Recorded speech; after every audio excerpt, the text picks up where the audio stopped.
Hello ladies and gentlemen, and welcome to another episode of Playing World of Tanks. I'm AJ, and today we'll be looking at one of my favorite tanks, which is the FE215B.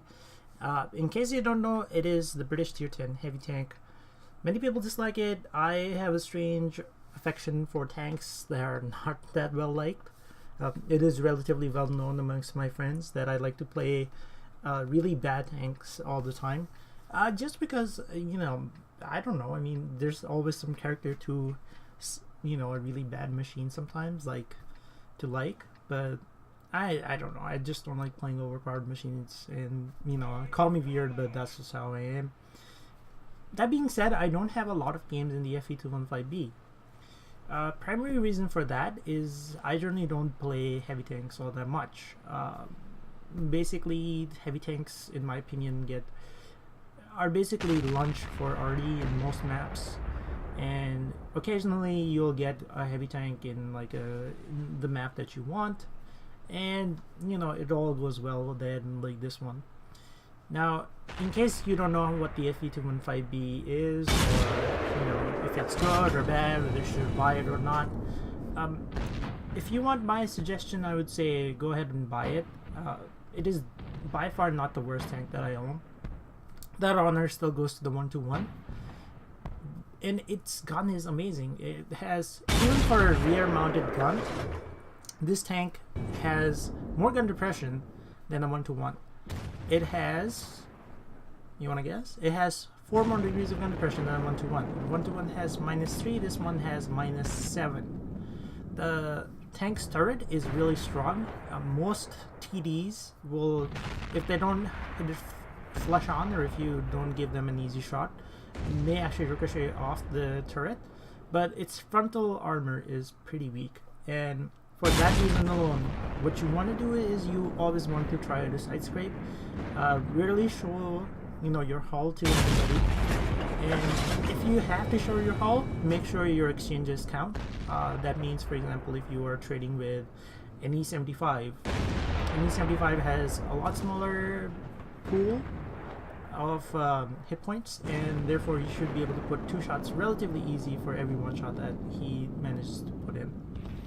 Now, right now it's kind of like straightforward. I did not want to go up to the hill just because I thought I would just never get there in time, and I decided, you know what, I'm gonna try to see if I can push along here, the 1-2 line. Now, I managed to take out the Type 61, or I rather trapped him just because he managed to put himself in a very bad position.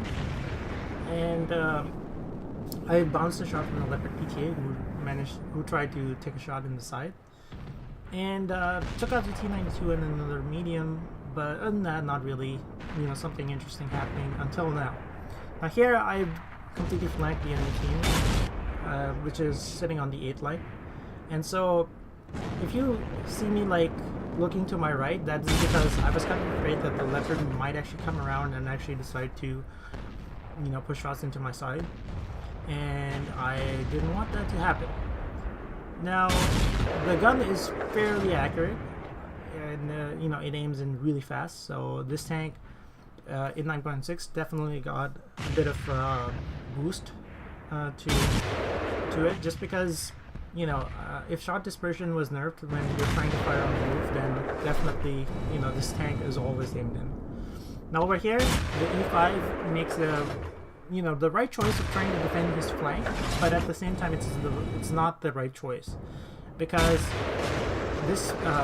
because he cannot take me in the brawling match on rather easily, and he pays for it over there. Now I see the Conqueror aiming in, and this is how good the gun is. I just literally looked in his direction, waited for a split second for the server side vertical to catch up, and I fired and pulled the trigger on my shot, and it connected. So basically, this is the strength of the FE215B, is its amazing gun, and I do hope that the replacement for this thing actually has this similar gun. First I showed you how good the rate of fire was against the T110E5, and the hull armor is okay, not the best. Over here, the IS-4 and I will get into a different sort of match. What we are going to do is we are going to fight by covering most of our hull and seeing who comes out on top. Now, at this point, all I can see is the hull of the IS-4, so I decided to aim at the very top of his turret, which is actually fairly weak and can be overmatched by any gun that has 120 millimeters, and that is called overmatching. It's one of the mechanics within the game. Now, the IS-4, you know, tries to take me out. He managed to land one successful shot just because I was not actually moving. If I was, it would have made him pretty hard. I bounced a shot of the E100, and before we can do anything about our good friend, the game's over. We cap out. So hopefully you guys enjoyed this video. Feel free to like and subscribe, and I'll see you in the next episode of Playing World of Tanks.